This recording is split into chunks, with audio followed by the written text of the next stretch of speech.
Hey subscribers, I am Jeremy. This is a financial education channel, and today we are talking about Warren Buffett's top 10 biggest stock market investments out there as of right now going into 2019. I'm going to disclose all the positions first off, then I'll kind of give you guys my opinion on these stocks, if they are good stock market investments in my opinion or not, and just kind of like the top 10 stocks in general, if it's a good portfolio for an average person out there. So I hope you guys enjoy this. As always, hit a thumbs up. First off, for the 14 people watching this video that don't know who Warren Buffett is, he's this guy here. You've probably seen him around if you paid attention to business markets, financial markets at all. Legendary investor in the stock market and just a great businessman overall. Has a net worth of well over $80 billion. This is after he's already given away a massive amount of money over the past 20 years or so. So needless to say, he's one of the business legends out there that if you were like creating a Mount Rushmore of business legends of the past, 50 to 100 years, you'd put Warren Buffett up there, all right? So these are his top 10 stocks going into 2019. Coming in at number 10 is JP Morgan Chase. JPM, which is one of the biggest banks in the world. You might even bank at JP Morgan Chase. That's his 10th biggest investment right now. Coming in at number 9 is Goldman Sachs. Once again, another bank, ticker symbol GS. Now, Goldman Sachs is more, on the investment banking side. They are getting more and more into the consumer side, something like a JP Morgan Chase, but still they're very much more on the investment side as of right now. Coming in at number 8 is Moody's, ticker symbol MCO, which Moody's is a credit agency. If you did not know that already, they basically do a lot of things as far as rating debt out there, and they rate it, oh, this is triple B debt, or this is A minus debt, or something like that, okay? Number 7, US Bancorp, USB, another bank, okay? So we're already noticing heavy banks. 3 of these first 4 positions are basically banks, and the other one's a credit agency. USB is ticker symbol USB, okay? Coming in at number 6 is American Express, ticker symbol AXP, which American Express obviously is a credit card business.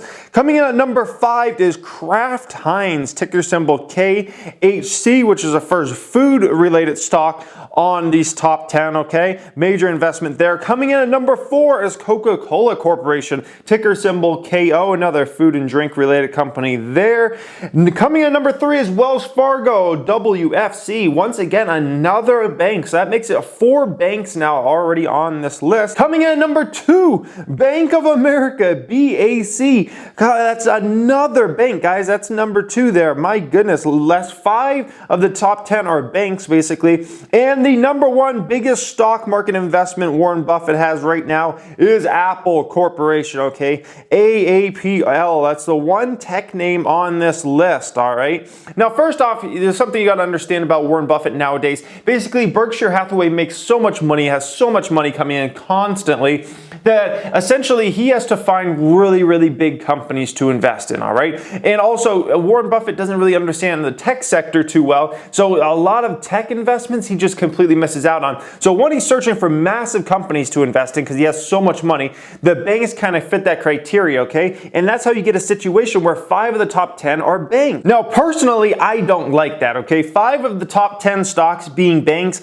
I'm not a big fan of that. Banks have a lot of issues, okay? The first issue is nowadays banks are regulated so they can only increase dividends so much each year, okay? So it's not like you're getting some massive dividend yields for buying these bank stocks. You're not, okay? Also, that puts basically 50% of his top 10 stock market investments right now are in the banking sector, which I wouldn't usually suggest, most people to have any, thing as 50% of their top 10 investments, but especially not banks. Like banks are so, your upside is so limited in banks, in my opinion. Is a bank really going to double in its market cap, over the next 5 years? Pretty unrealistic, all right? It's just not, not something that happens with banks. Tech companies, a good tech company, I'm not talking about, super speculative ones. I'm talking about like even companies like, AMD or Nvidia or companies like that, those type of stocks can double every, 3-5 years. We've seen some of those stocks like AMD went from $2 to $20 in like 2 or 3 years. You're not going to get those type of moves in the banking sector, but at the same time, you maybe have a little less risk there investing in some of those banking names. That's something to keep in mind there. Another thing I don't like about these top 10 stocks is obviously there's only one tech name.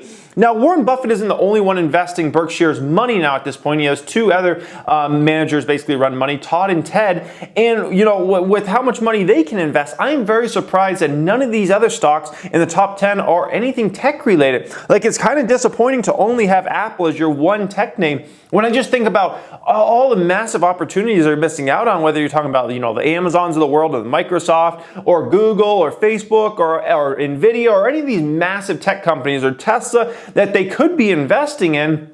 And they're just basically saying, no, we don't want anything. The only tech name we want is Apple. I just think that really limits upside potential out there because there's so many tech names that, in my opinion, are very good value and are plenty big that they could fork tens of billions of dollars into, make into massive positions in the future. And it's just not happening there at Berkshire. So I think that, in my opinion, is not a good thing either. Okay, so I don't like how bank heavy it is, and I also don't like how little tech they have because tech runs the world now. Like almost every company is almost a tech company at this point in time. And if you're not investing in true tech companies, you're just limiting massive amounts of upside, okay? Now, on the good side, I will say a couple things about, on the good side. One is all these stocks are dividend payers. We know Buffett has most of these positions are in the billions of dollars. Some of them are in the tens of billions of dollars, and they all pay dividends. I think every single one of these stocks, I believe, pays a dividend, which means that he basically collects all that dividend money. So he can just hold these shares and collect all those dividends. JP Morgan paying him and Goldman Sachs paying him dividends and Coca-Cola and Wells Fargo and Apple and all these companies.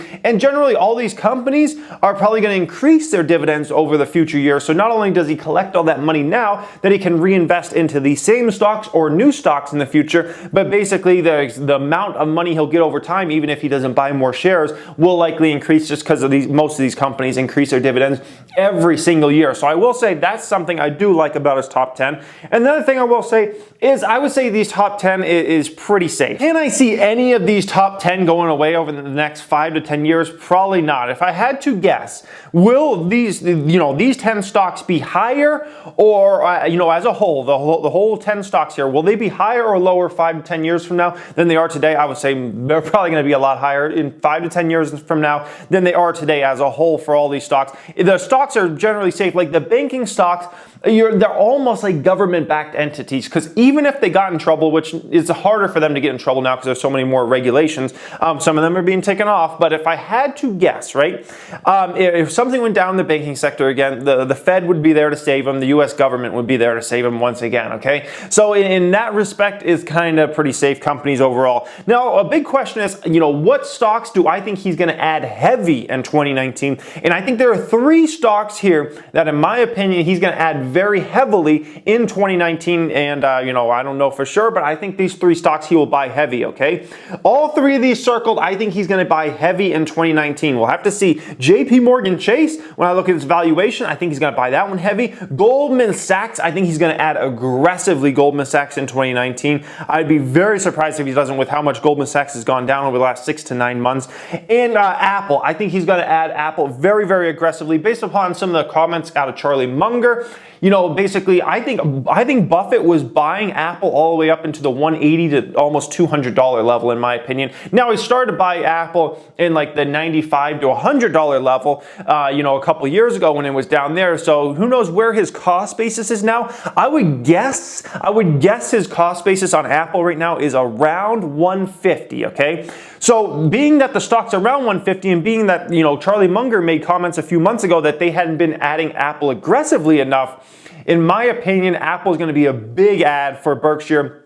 I wouldn't be surprised if they build Apple into a $100 billion plus position, which would be the first time, in my understanding of it, would be the first time Berkshire's ever had a $100 billion plus position in any stock market portfolio. I think that's going to happen with Apple in 2019, especially if Apple shares kind of stay in the 150, 140 type range. I think they're going to add aggressively, but also I think they're going to add more Goldman Sachs and JP Morgan Chase. We'll have to see what else he adds. I don't think he'll add more Coca-Cola or Kraft or American Express or some of those companies. In my my opinion, the three are Apple, Goldman Sachs, and JP Morgan, but we'll just have to wait and see. But Apple, I think, is going to be the big one because he knows, he loves that business model. He understands, the ecosystem around the company, and he understands, how much Apple's going to be able to raise that dividend in the future, which is a big thing for Buffett. Plus, the amount of shares Apple's buying back right now basically just takes a lot more shares off the market, which means Apple can raise that dividend even bigger and bigger in the future because they're going to have probably even more money coming in compared to how many shares they have out there. So, in my opinion, that's what will happen there. But I want to know your guys' opinion on Warren Buffett's top 10 stocks, Berkshire Hathaway's